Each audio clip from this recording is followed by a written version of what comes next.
Assalamualaikum semuanya, masih di Bewara TV dalam segmen Bahas Kasus Viral. Kali ini saya akan membahas kasus pembunuhan karyawati minimarket yang dibunuh oleh atasannya. Sebelum lanjut ke pembahasannya, disclaimer, konten ini disusun berdasarkan pemberitaan dari media-media besar.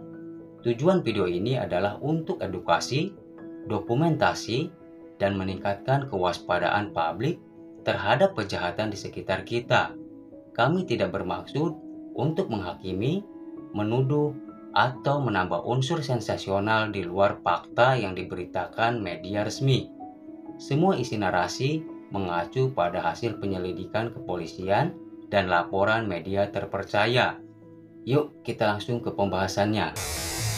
Bayangkan, seorang ibu yang setiap hari menunggu anak gadisnya pulang kerja. Di meja makan, satu piring selalu disiapkan. Tapi malam itu, anak yang dinantinya tak pernah datang. Dan yang datang beberapa hari kemudian. Bukan kabar baik, melainkan kabar duka yang membuat seluruh keluarga runtuh dalam tangis. Inilah kisah nyata Dina Oktaviani, gadis muda berusia 21 tahun asal Purwakarta yang ditemukan tewas mengapung di Sungai Citarum, Karawang.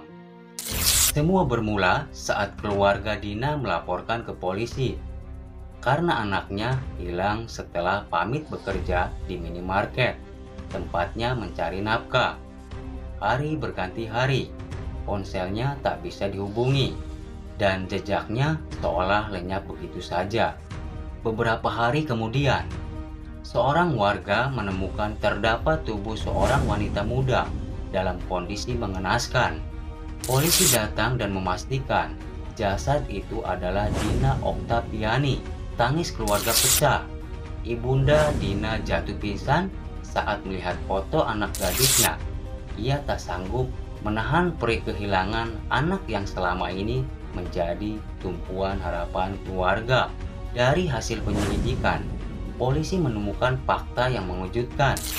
Pelaku pembunuhan ternyata adalah atasannya sendiri, Erianto, pria berusia 27 tahun yang bekerja di tempat yang sama. Berdasarkan keterangan resmi pihak kepolisian dan laporan media nasional, diketahui bahwa Dina tewas dicekik di kontrakan pelaku di Desa Kertamana, Kecamatan Sukasari, Purwakarta. Setelah korban tak bernyawa, pelaku pun melakukan asusila. Pelaku memasukkan tubuhnya ke dalam kardus, lalu membuangnya ke Sungai Citarum dari atas Jembatan Merah Purwakarta. Polisi pun menangkap pelaku di rest area kilometer 72 Tol Cipali, Purwakarta. Saat ditangkap, petugas menemukan barang bukti, ponsel dan perhiasan milik korban yang masih dibawa pelaku. Dalam pemeriksaan, Erianto mengakui perbuatannya. Ia mengatakan bahwa tindakan itu terjadi setelah pertengkaran dengan korban. Namun, polisi memastikan tindakan tersebut mengandung unsur kekerasan dan direncanakan. Sementara itu, sang ibu Dina tak kuasa menahan tangis saat mengetahui fakta sebenarnya. Saya nggak pernah nyangka, Dina sering cerita atasannya baik. Ternyata dia yang bunuh anak saya, ucap ibunda korban dengan suara bergetar. Nggak curiga sama rekan-rekan kerjanya sama sekali, nggak punya curiga ke sana. Soalnya kan almarhum bilang rekan kerjanya baik-baik, gitu kan. Itu aja, nggak ada sama sekali, nggak ada yang mencurigakan lah dari rekan-rekan kerjanya, nggak ada itu. Kini pelaku telah dijerat pasal 340 KUHP tentang pembunuhan berencana dan pasal 338 KUHP tentang pembunuhan dengan ancaman hukuman seumur hidup. Kasus ini mengguncang masyarakat Purwakarta dan Karawang. Banyak warga yang datang melayat ke rumah duka membawa doa dan dukungan moral bagi keluarga Dina yang masih tak percaya dengan kejadian ini. Bagi sang ibu, kehilangan ini adalah luka yang tak akan pernah sembuh. Saya cuma ingin pelaku dihukum seberat-beratnya. Anak saya nggak akan kembali. Tapi semoga nggak ada lagi yang ngalamin hal kayak gini. Kisah tragis Dina Oktaviani menjadi pengingat bagi kita semua bahwa bahaya bisa datang dari orang yang kita kenal, dari lingkungan yang kita anggap aman.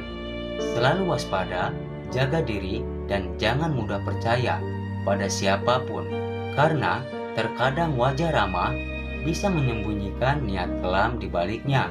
Setiap kisah tragis selalu meninggalkan pesan. Dina mungkin telah pergi, tapi kisahnya mengingatkan kita bahwa kejahatan bisa terjadi kapan saja, di mana saja, bahkan oleh orang yang tampak baik di permukaan. Semoga arwah Dina tenang di sisi Tuhan, dan semoga keadilan benar-benar ditegakkan. Bagi yang suka dengan pembahasannya, silahkan like, share, komen di kolom komentar, dan jangan lupa bantu subscribe supaya saya lebih bersemangat lagi untuk membahas kasus dan berita viral lainnya. Wassalamualaikum warahmatullahi wabarakatuh.